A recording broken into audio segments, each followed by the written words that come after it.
요한복음 4장 우리 1절로 10절의 말씀을 천천히 함께 봉독하겠습니다. 요한복음 4장 1절입니다. 예수께서 제자를 삼고 세례를 베푸시는 것이 요한보다 많다 하는 말을 바리새인들이 들은 줄을 주께서 아신지라. 예수께서 친히 세례를 베푸신 것이 아니요 제자들이 베푼 것이라. 유대를 떠나사 다시 갈릴리로 가실새 사마리아를 통과하여야 하겠는지라. 사마리아에 있는 수가라 하는 동네에 이르니 야곱이 그 아들 요셉에게 준 땅이 가깝고 거기 또 야곱의 우물이 있더라. 예수께서 길 가시다가 피곤하여 우물 곁에 그대로 앉으시니 때가 6시쯤 되었더라. 사마리아 여자 한 사람이 물을 기르러 왔음에 예수께서 물을 좀 달라 하시니 이는 제자들이 먹을 것을 사러 그 동네에 들어갔음이더라. 여자가 이르되 당신은 유대인으로서 어찌하여 사마리아 여자인 나에게 물을 달라 하나이까 하니 이는 유대인이 사마리아인과 상종하지 아니함이더라. 예수께서 대답하여 이르시되 내가 만일 하나님의 선물과 또 내게 물 좀 달라 하는 이가 누구인 줄 알았더라면 내가 그에게 구하였을 것이요 그가 생수를 내게 주었으리라. 아멘. 아멘. 예수님은 한밤중에 몰래 찾아온 니고데모를 만나셨습니다. 그 니고데모라고 하는 사람은 바리새인으로서 율법에 충실한 삶을 살았고 또 그는 자기가 율법을 지킬 뿐만 아니라 율법을 가르치는 랍비였었습니다.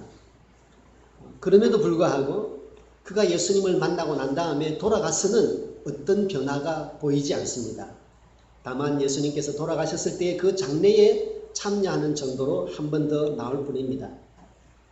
그는 예수님을 만났음에도 불구하고 또 물과 진리로 성령으로 거듭나야 한다는 말씀을 들었음에도 불구하고 그는 여전히 자기의 삶의 자리에서 떠나지 않은 사람이었습니다. 그러나 오늘 우리는 한 사람을 만나게 됩니다.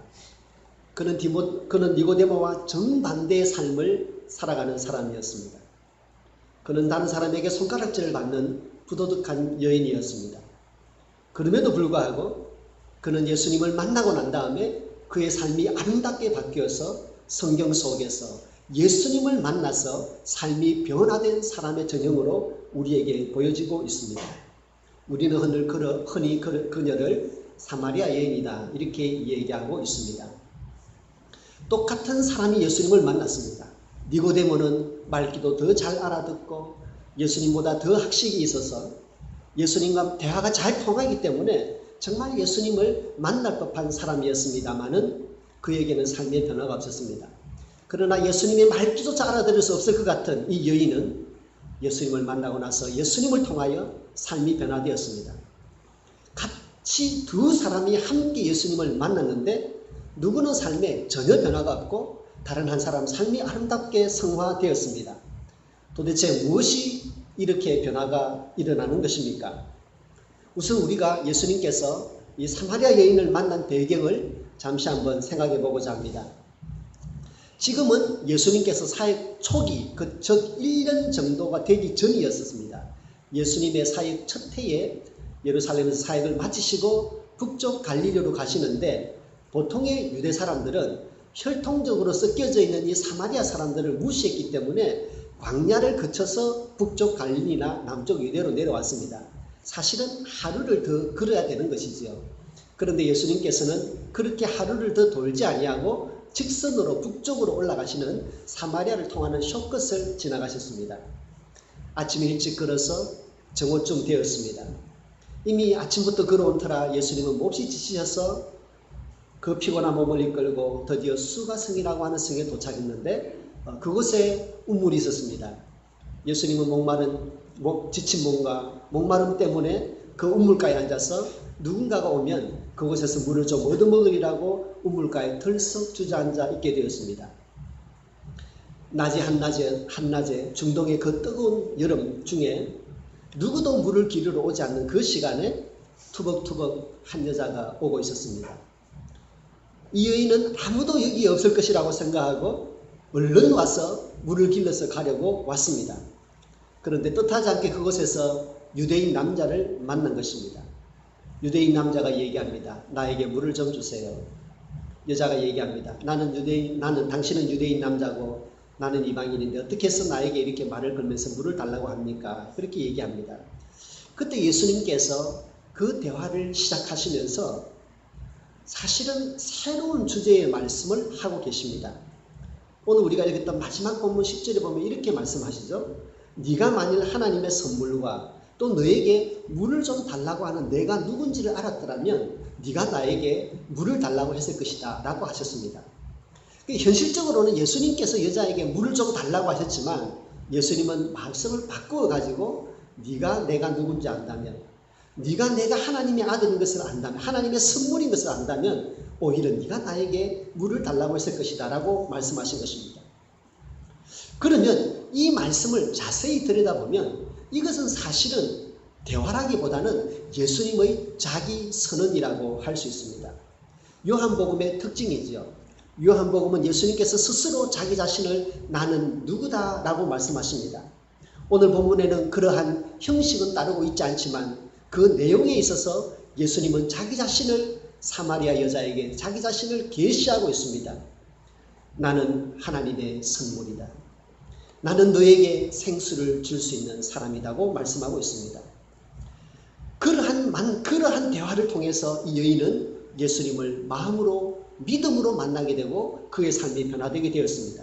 그렇다면 이 여인을 바꾸어 놓은, 그의 삶을 바꾸어 놓은 이 예수님과의 만남의 특징에 대해서 한두 가지 말씀을 나누고자 합니다. 첫 번째는 예수님은 가장 피곤한 자리에서 하나님의 선물로 다가오셨습니다. 6절에 보면 요한이 어떤 특별한 의도를 가지고 글을 쓰고 있다는 것을 우리는 읽을 수 있습니다. 6절에는 이렇게 기록되어 있어요. 거기에 예수님께서 지금 지쳐서 앉아있는 그 자리에 보시면서 거기에 야곱의 운물이 있더라. 예수께서 길 가시다가 피곤하여 운물 곁에 그대로 앉으시니 때가 6시쯤 되었더라. 여러분, 운물 곁에 그대로 앉았다라는 표현은 무엇을 얘기합니까? 우리로 말하자면 피곤해서 들썩 주저앉았다는 것이죠. 그런데 요한은 그것을 가리켜요. 그 장소는 야곱의 우물이다. 그때의 시간은 낮 정오 12시다. 그런데 예수님께서 피곤해서 들썩 주저앉았다. 이렇게 얘기하고 있습니다. 그런데 사실은 이 말씀은, 이 어투는 요한복음이 가지고 있는 기본적인 어투가 아닙니다. 요한복음은 기본적으로 예수님의 왕되심을 전하는 성경입니다. 그래서 요한복음이 어떻게 시작합니까? 태초에 말씀이 계십니다. 그 말씀이 하나님과 함께 계셨으니 그 말씀은 하나님이시니라 라고 하면서 예수님의 왕 되신, 하나님의 아들 되신 그분의 신성을 보여주는 성경이 바로 요한복음입니다. 그럼에도 불구하고 오늘 이 본문에 있어서 예수님의 제자 요한은 예수님의 지극히 인간적인 모습을 보여주고 있습니다. 왜 그렇습니까? 예수님이 지쳤다는 것입니다. 가장 지친 모습으로 우리 앞에 앉아 계시는 그 모습을 요한은 우리에게 전해주고 있습니다. 예수님은 지금 자기 자신을 하나님의 선물이라고 말하고 있습니다. 그러나 예수님의 모습은 하나님의 선물이라기보다는 자기 스스로 물 한 모금을 위하여 기다리는 지친 나그네에 불과합니다. 여러분, 지쳤다는 말, 우리는 다른 말로 피곤하다는 말도 있지만 탈진이라는 말도 있습니다. 요즘 자주 듣는 이야기지요. 영어로는 번아웃 됐다, 탈진했다 이런 말을 씁니다. 여러분은 지금 육신적으로 지쳐 있습니까? 건강합니까? 여러분의 마음은 지금 얼마만큼 건강한 상태를 유지하고 있습니까? 여러분의 신앙 상태는 어떻습니까? 혹시 지치다 못해서 나는 지금 탈진하고 있구나 라고 생각하는 분이 계십니까? 우리 인간은 몸과 정신과 마음과 감정, 그리고 우리가 또한 믿는 영의 부분이 있습니다. 이 모든 것을 우리는 구분해서 말할 수 있지만, 그러나 그 모든 것은 구분되는 것이 아니라, 분리되는 것이 아니라 우리 이 몸 속에 하나로 온전히 들어와 있습니다. 그래서 성경은 인간을 전인으로서 이야기합니다. 물론 인간의 본질을 설명할 때에 영과 육과 혼이라고 육과 혼과 영이라고 이야기하지만 그러나 근본적으로 성경은 인간을 전인으로 설명하고 있습니다. 우리가 지쳤다라고 할 때에 몸이 지친 것을 이야기할 수 있습니다. 그러나 여러분, 몸이 지친 것이 일주일이 가고 2주일이 가면 어떻게 됩니까? 마음이 지칩니다. 몸과 마음이 지치면 그 다음에 어떻게 됩니까? 생각이 바뀝니다. 그리고 나면 이내 우리의 마음과 신앙까지도 바뀌게 됩니다. 왜입니까? 우리는 육과 혼과 영이 하나로 되어져 있는 전인이기 때문입니다. 그래서 우리에게 있어서 지쳤다라고 하는 이 문제는 육신의 문제이기도 하지만 깊이 들어가 보면 이것은 영의 문제입니다. 그래서 예수님께서는 육신적으로 가장 지쳐있는 그 모습으로 우리에게 오시면서 말씀하십니다. 나는 하나님의 성물이다. 왜 하나님의 성물일 수 있습니까? 한 모금의 물을 위하여 12시 정오 그 가장 더운 시간에 우물 곁에서 한 모금의 한 바가지의 물을 기다리는 그 나그네 예수님이 왜 우리에게 하나님의 선물이 될 수 있습니까? 이사야서 53장을 한번 볼까요? 여기에 예수님의 연약함, 그 예수님의 지쳐있는 모습이 우리에게 주는 영적인 복을 예언하고 있습니다. 그는 실로 우리의 질고를 지고 우리의 슬픔을 당하였거늘 우리는 생각하기를 그는 징벌을 받아서 하나님에게 맞으며 고난을 당한다 하였노라. 그가 찔림은 우리의 허물 때문이요 그가 상함은 우리의 죄악 때문이라. 그가 징계를 받음으로 우리는 평화를 누리고 그가 채찍에 맞음으로 우리는 나음을 받았도다 하였습니다. 우리의 허물과 우리의 질병과 우리의 죄악, 우리의 이 피곤하고 지쳐가는 이 모습, 그 모든 것이 예수님에게만 들어가면, 예수님만 만나게 되면 예수님 그 하나님의 선물은 우리에게 평화와 건강과 안녕과 행복과 기쁨을 우리에게 주시는 것입니다. 그러므로 예수님의 그 지쳐있는 모습은 우리에게 실로 하나님의 선물이 되어 주셨습니다. 고린도후서 8장에도 똑같은 말씀을 하고 있습니다. 우리 주 예수 그리스도의 은혜를 너희가 알거니와 부유하신 이로서 너희를 위하여 가난하게 되심은 그의 가난함으로 말미암아 너희를 부유하게 하려 하심이라 말씀합니다. 여러분, 여기서 가난함이란 경제적인 가난함을 이야기하는 것이 아닐 것입니다. 마음의 가난함입니다. 정신의 가난함입니다. 심리적인 가난함입니다. 여러분, 요즘 TV를 보면 음식 채널, 여기서 트래블 채널, 푸드 채널이 있지만 특별히 한국에서도 음식 채널이 지금 많이 있습니다. 그래서 사회학자들이 혹은 심리학자들이 사람들이 왜 이렇게 먹는 것에 관심을 많이 가지나 그렇게 생각을 하고 여러 가지로 연구를 많이 했습니다. 여러 아티클들이 있습니다. 가장 최근에는 포르노그래피에 빗대어서 푸드그래피라고 푸드 포르노라 이렇게 얘기를 붙였습니다. 이 포르노라는 말과 푸드를 같이 붙여서 얘기를 하는 거예요. 뭐냐면 끊임없이 어딕션 된다는 것을 얘기하는 것입니다. 왜 사람이 음식에 어딕션 됩니까? 그것은 심적인 공허함 때문입니다.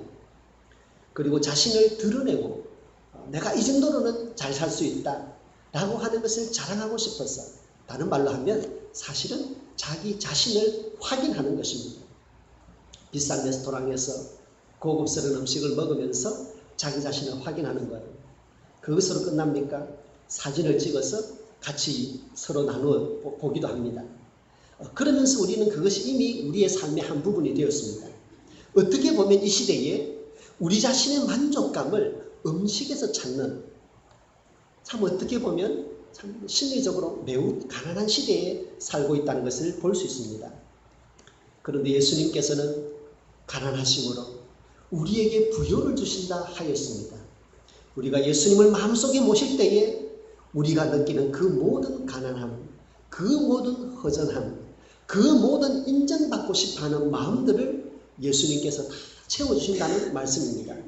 예수님 그분이 나를 확인하는 잣대가 되며 예수님 그분이 나를 만족해 하는 영적인 양식이 되는 것이죠.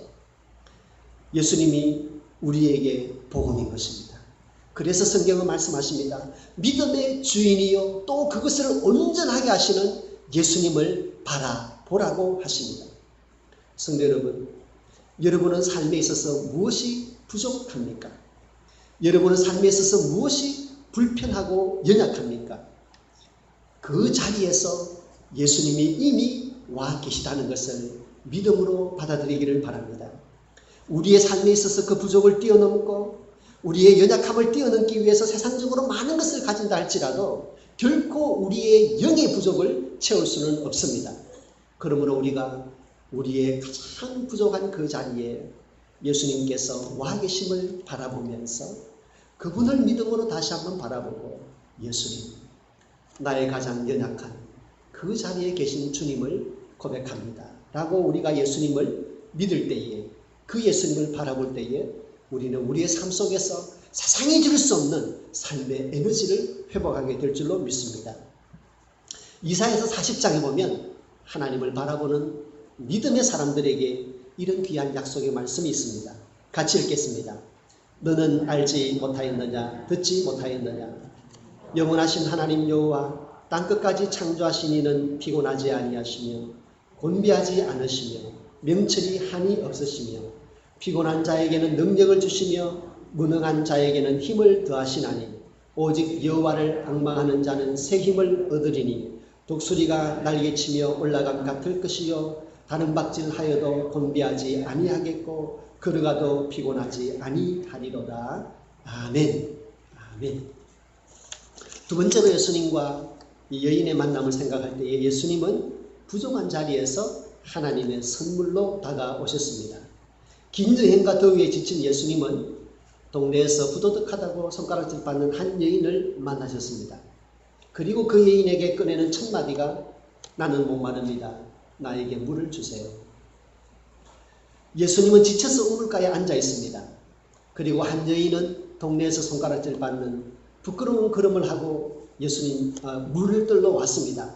예수님과 이 여인의 공통점이 있다면 무엇입니까? 그들은 모두 물이 필요한 사람들입니다. 그 물이 필요한 예수님, 육신의 물이 필요한 이 여인에게 예수님은 대화를 이어가면서 마지막에 이렇게 말씀하십니다. 이 물을 마시는 자마다 다시 목마를 것이지만 내가 주는 물을 마시는 자는 영원히 목마르지 아니할 터인데 내가 주는 물은 그 속에서 영생하도록 솟아나는 샘물이 되리라 하셨습니다. 영원히 솟아나는 샘물, 그리고 영생을 주는 샘물, 그것이 예수님께서 우리에게 주시고자 하는 것입니다. 그런데 그렇게 예수님께서 이 영생의 샘물을 주시겠다고 하는 그 자리는 어떤 자리입니까? 부끄러움에 지쳤어. 부끄러워서 어찌할 바를 몰라서 아무도 없는 시간에 찾아온 그 우물입니다. 예수님도 긴 여행에 지쳐서 한 모금 물을 기다리는 그 우물이었습니다. 그러므로 여러분, 이 자리는 정말로 우리의 모든 부족이 드러나는 자리입니다. 여인은 우물에 와서 물만 길어가면 될 줄 알았습니다. 사실 예수님이 아니라면 그의 삶은 그저 물 한 동이 떠가서 그날 하루의 삶을 마쳤을 것입니다. 그러나 예수님은 그녀에게 물 한 동이가 필요할 뿐 아니라 그의 영적인 갈증을 해결해주는 영생의 샘물이 필요하다는 것을 아셨습니다.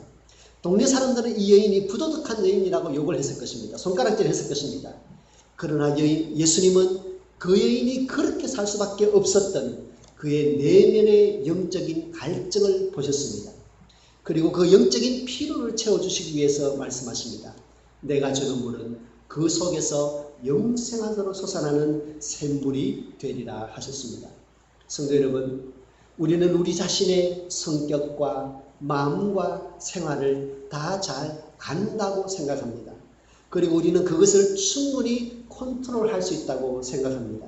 하지만 우리 마음 깊숙한 곳으로부터 울려 퍼지는 우리 영의 호소를 듣고서 깨닫는 사람은 그리 많지 않습니다. 우리의 마음과 생각은 우리가 뜻하지 않은 바대로 흘러갑니다. 그것은 우리가 우리의 영의 소리를 들을 수 없기 때문입니다. 우리는 우리 자신에 대한 신앙적으로 영적으로 무지하다는 것을 우리는 받아들여야 됩니다. 우리의 이러한 부족이 고백되어질 때, 우리의 영적인 무지가 고백되어질 때에 예수님은 그 자리에서 하나님의 선물로 우리에게 다가오십니다. 니고데모는 랍비로서, 그리고 부자이고 바리새인으로서 존경받는 사람으로 예수님을 찾아왔습니다. 그에게는 아무것도 부족함이 없었기에 그는 자신의 풍요로운 자리로, 유명한 자리로 다시금 돌아갔습니다. 그러나 사마리아 여인은 이 우물가에서 아무도 없는 더운 시간에 가장 부끄러운 모습으로 찾아왔지만 그의 부끄러움과 그의 부족함이 그대로 예수님 앞에 드러나고, 그리고 그 자리에서 자기에게 영생하도록 솟아나는 샘물을 주시는 예수님의 말씀을 그대로 믿고 예수님을 만났던 것입니다. 그래야 해서 그 동네에서 정말로 가장 믿음이 부유한 여인이 되었습니다. 그러하여 모든 사람들을 예수님에게로 초대하는 예수님의 사람이 되었습니다. 여러분, 바리새인들은 거룩해지기 위해서 율법을 지키며 때로는 위선으로 자기를 포장하였습니다.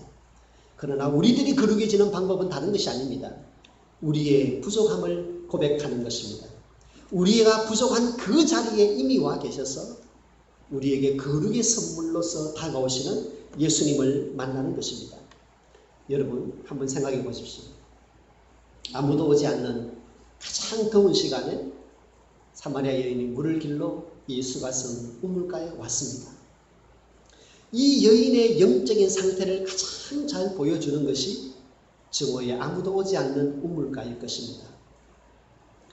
그 여인에게 이 우물은 자기의 수치를 매일같이 드러내야만 되는 가장 가고 싶지 않은 곳일 것입니다. 그러나 그 자리에서 예수님이 그의 부족을 감싸주시기 위해서 예수님의 부족한 모습 그대로 오셔서 물을 달라 하시면서 하나님의 선물로서 이 여인에게 다가왔습니다. 성도 여러분, 이 여인에게 있어서 가장 부족함이 드러나는 것이 수가성의 우물이었다면 여러분에게 있어서 삶의 가장 적나라한 모습이 드러나는 우물가는 어떤 우물가입니까? 여러분 자신에게도 또 저 자신에게도 그러한 우물가는 있을 것입니다. 누구도 나를 방해하지 않고 누구도 나를 아는 사람이 없는 바로 그 자리, 그 자리에 예수님은 찾아와 계십니다. 성도 여러분, 삶의 피곤함이 있습니까? 삶의 새로운 문제들로 인하여 머뭇거리고 있습니까?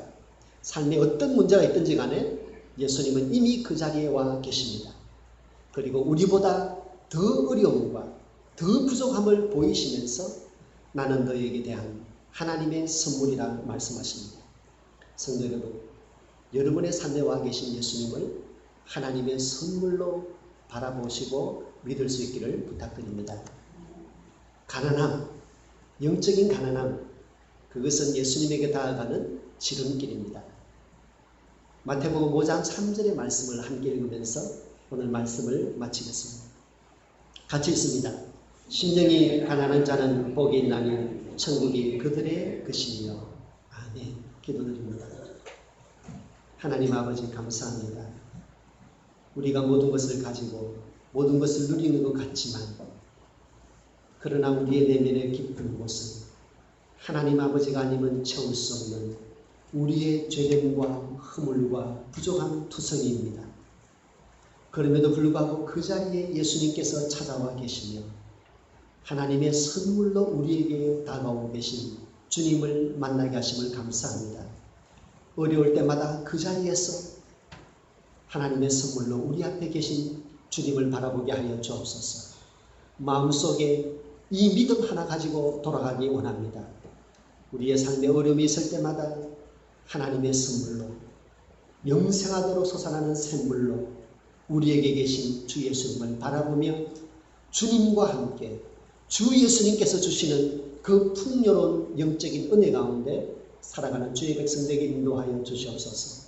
하나님께서 우리를 사랑하셔서 예수님과 함께 그 모든 하늘의 신령한 은혜를 우리에게 부어주심을 감사합니다.